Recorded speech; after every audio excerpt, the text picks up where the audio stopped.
투자는 건강하게, 맘 편하게, 오래. 안녕하세요. 캡인베스트먼트 허정우입니다. 오늘은 건설업황에 대한 말씀을 드려보고자 해요. 건설이 지금 굉장히 많이 어려운 상황이죠.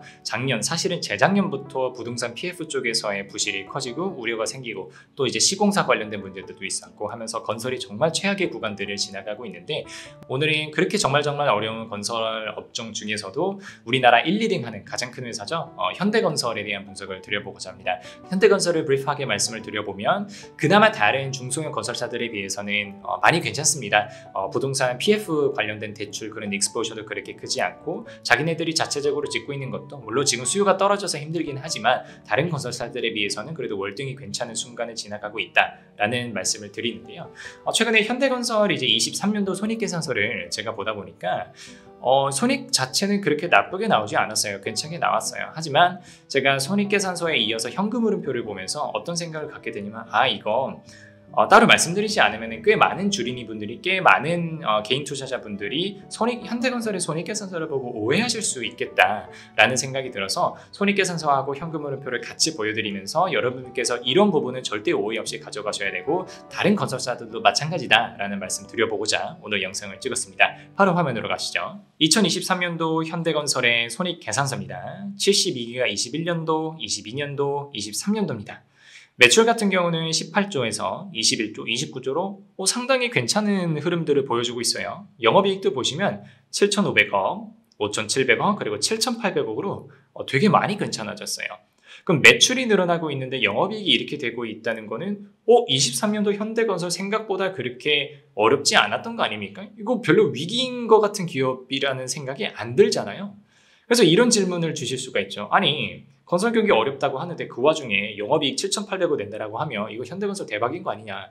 역시 우리나라 1, 2등 하는 건설사다. 삼성물산하고 현대건설은 뭐가 달라도 다르다. 지금 어려운 거는 다른 한신공영, 태양건설 이런 기업들만 어려운 거지, 여기 너무 괜찮다, 잘한다, 얘는 오히려 투자해도 되는 거 아니냐라는 생각이 드실 수가 있어요. 하지만 그 생각 잠깐만 멈춰보시고요. 현금흐름표 가볼게요. 그 중에서도 제가 영업활동 현금흐름을 가지고 왔는데, 여기 보시면 조금 이상합니다. 맨 위에 탑라인 기준으로 72기 21년도에 1조였어요. 장사해서 벌어들인 돈이 1조였다는 얘기입니다. 근데 22년도에 마이너스 1,300억이 떠요. 23년도에는 마이너스 7,000억이 뜹니다. 그러면 영업이익에 대응되는 현금흐름의 그 개념이 영업활동 현금흐름이에요. 정확히는 영업에서 창출된 현금흐름으로 영창현이라고 저희가 줄여서 부르는데, 일단은 설명하기 조금 힘드니까 영업활동 현금흐름이라고 그냥 치겠습니다. 그러면 영업이익하고 영업활동 현금흐름이 뭐가 어떻게 다르냐라고 하면, 영업이익은요 사실은 그냥 회계상 장부상 숫자예요. 근데 회계 처리를 함에 있어서는 기업의 실제 현금이 나가고 들어오는 거랑 큰 관련이 없는 경우들이 되게 많거든요. 그러다 보니까 영업이익하고 영업활동 현금흐름의 그 괴리가 되게 클 때 많은 분들께서 손익계산서만 보시기 때문에 그 기업의 실제 실적 흐름에 대해서 오해하시는 경우들이 생깁니다. 그런 경우에 여러분들께서는 현금흐름표에서 영업활동 현금흐름을 보시면서 이게 진짜 기업의 실적이다라는 거를 꼭 갖고 가셔야 돼요. 그래서 영업이익이 괜찮은데도 불구하고 영업활동 현금흐름이 만약에 안 좋아요, 지금 이 상황처럼 마이너스가 뜨고 한다는 거는 표면적으로 보이는 숫자에 비해서 실제 들어오는 현금은 적다는 얘기고, 이게 회계 처리를 제가 다 구체적으로 지금 말씀드릴 수는 없습니다만 상당히 비효율적인 자산이 증가하고 있는 기간이다 라고 여러분들께서 해석을 하셔야 됩니다. 그래서 이거를 제가 직접 해보세요 라고 하면 여러분들께서 너무 회계 안쪽으로 들어가셔야 되니까, 현대건설 케이스 관련해서는 영업활동 현금흐름의 세부 내역을 조금 소개해 드려 보도록 하겠습니다. 여기 보시면 영업활동으로 인한 자산부채 변동 이렇게 되어 있는데, 각각의 자산 혹은 부채로 인해서 영업활동 현금흐름에 그러면 어떻게 영향을 줬냐, 그런 얘기입니다. 그럼 지금 제가 빨간색 박스 쳐놓은 3개만 한번 보세요. 매출 채권으로 인해서 현금흐름은 마이너스 1조 4천억이 된 겁니다. 미청구 공사로 인해서 현금이 마이너스 1조 5천억이 된 거고요. 초과청구 공사로 인해서 현금이 마이너스 8천억이 된 겁니다. 그럼 각각이 뭔지 한번 설명드려 볼게요. 매출 채권으로 인해서 어떻게 현금이 마이너스 1조 4천억이 됐냐라고 하면, 이게 매출 채권이 1조 4천억 정도 증가했다는 얘기입니다. 이게 조금 어려우실 수도 있는데 한번 천천히 따라가 보세요. 매출 채권이 증가한다는 건요, 기업이 물건을 팔았음에도 불구하고 아직 그거에 대한 현금을 받지 못했다는 얘기입니다. 그러니까 외상으로 팔았다는 얘기거든요. 그래서 매출 채권이 증가한 만큼 영업활동 현금흐름 계산할 때는 아직 못 받은 현금이 차감되는 형식으로 계산이 됩니다. 그리고 미천구공사 같은 경우는 매출 채권이랑 약간 비슷하긴 한데 조금 엄연히 다른 개념이거든. 미천구공사는 뭐 쉽게 말하면 고객이 내 매출이 인정하지 않는데 나 혼자 그냥 매출을 잡아야 되는 상황들이 회계적으로 생겨요. 그래서 이거는 물건조차 넘기지 않은 거예요. 물건을 넘기지도 않았는데 회계적인 처리로 인해서 우리 회사가 매출을 잡을 때 생기는 항목이 미천구공사고, 요즘 용어로는 사실은 계약자산이라는 표현을 쓰는데, 이것도 미천구공사의 증가로 인해서 현금이 1.5조가 빠져나갔다는 얘기입니다. 그럼 내가 고객한테 물건을 넘기지 않아서 청구할 수 없는 금액인데 일단 매출로 잡은 거니까 그거는 현금 흐름 계산할 때는 조금 빠져줘야 되는 항목이거든요. 그래서 그게 빠져나가면서 실제 돈을 못 벌었다, 이런 얘기고, 초과청구공사는 미청구공사의 반대되는 얘기입니다.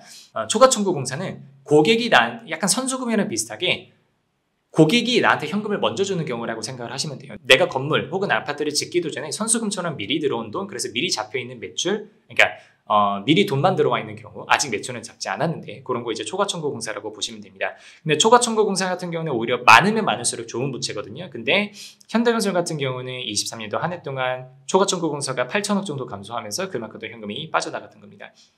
그럼 정리를 드려보면 이런 거예요. 매출 채권은 조금 물려 들어가 있고 미천구공사는 또 물려 들어가 있는 거고, 초과청구공사는 많으면 좋은 건데 그게 감소했다는 얘기거든요. 그러니까 자산 사이드, 부채 사이드 모두를 저희가 종합을 해봤을 때 여러모로 현금이 막혀 있다라고 여러분들께서 해석하셔야 되는 지점인 거죠. 그럼 이런 생각까지 한번 도달해 볼 수 있습니다. 표면적으로는 현대건설이 영업이익이 되게 잘 나왔는데 영업활동 현금 흐름이 그렇게 좋게 나오지 않았잖아요. 그런 상황에서 현대건설이 이거 진짜 현금 위기가 있는 거 아닐까? 현금이 조금 부족한 거 아닐까? 라는 생각이 드실 수 있어서 현대건설의 유동성 분석을 조금 해봤습니다. 자산 내역하고 부채 분석을 같이 해볼게요. 현대건설의 자산 내역 중에서 현금처럼 쓸 수 있는 자산들을 제가 다 가지고 있어요. 여러분들께서 보통 그냥 뒤에 현금뿐만 아니라 뭐 자산 항목의 뒤에가 금융상품이나 금융자산이 붙은 친구들은 그냥 다 현금성 자산이다, 이렇게 보셔도 크게는 틀리지 않습니다. 뭐 정확하게 하려면 이걸 하나하나 주석에 가서 뭐가 뭔지 찾아봐야 되겠지만 일단 간단하게 갈게요. 현금이 4조 정도 있고 단기금융상품 4천억, 장기금융상품 1천억, 뭐 단기손익 어쩌고저쩌고 금융자산 4천억 해서 유동성 자산은 한 5조 1천억 정도 됩니다. 근데 이게 현대건설이 무조건 자유롭게 쓸 수 있는 현금은 아닐 거예요. 왜? 은행에서 빌린 돈이 있을 거잖아요. 그래서 은행에서 빌린 돈을 갚아줘야 된다는 거를 가정을 깔아줄 거예요. 그러면 전체 부채 중에서 차입금 혹은 사채 정도만 더해줄게요. 더했더니 2조가 나와요. 그럼 5조에서 2조를 빼니까 사실상 3조 정도는 현대건설이 그래도 지금 여유롭게 쓸 수 있는 상황이라는 거죠. 그래서 다른 건설사들에 비해서는 제가 판단컨대 현대건설은 보유하고 있는 현금 그리고 유동성 관리는 뭐 그렇게 문제 있게 되고 있는 상황은 아닙니다. 상당히 여유로운 상황이고요.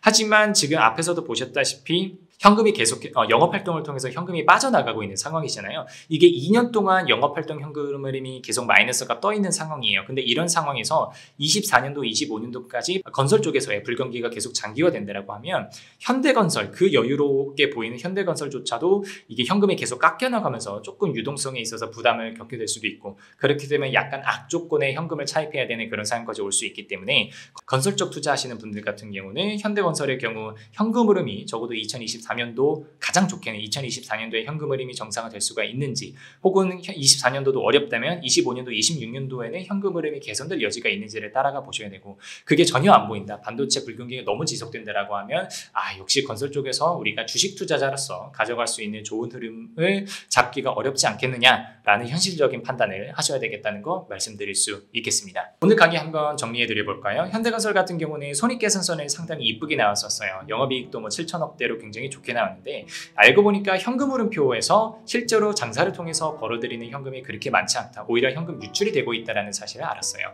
그리고 그 원인은 자산 쪽에서 쓸데없는 자산들이 조금 많이 쌓이고 현금이 묶이는 자산들이 쌓여 있고, 현금을 미리 받았던 부채들을 조금 감소하면서 현금 경색이 약간 들어와 있는 상황이다. 하지만 현대건설은 그래도 우리나라 1, 2등 건설사이기 때문에 자산 차원에서 유동성 관리는 상당히 잘 되고 있다. 지금 당장은 걱정하실 필요가 없다. 하지만 반도체 불경기가 길어지면서 현금 흐름 마이너스가 계속해서 뜨게 된다면 조금 걱정하고 유의하실 필요는 있겠다. 이렇게 정리드릴 수 있겠습니다. 오늘 현대건설에 대한 강의가 여러분들께 도움이 되었기를 바라고요. 여기까지 하겠습니다.